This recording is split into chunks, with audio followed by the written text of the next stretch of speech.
What is up guys, Dan at the site. In this video, I'm going to show you how to insert links or hyperlinks in your Jira account. So first, you need to just log in with your Jira account and then you need to search for the issues.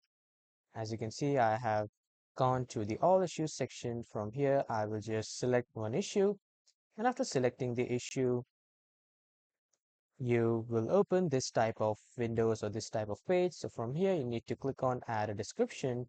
And after clicking on it, here at the top, you will see the option of link. Click on this link, and from here, you can just simply paste the particular link if you have, or you can just search for it. As you can see, I have given the link of YouTube, and then you need to write the display text, which will be displayed on this link. So let's say I have typed in YouTube, and when I'll hit enter, this will add the description in the link form. So whenever someone clicks this YouTube button, it will open the YouTube. So I'll just click on save once again.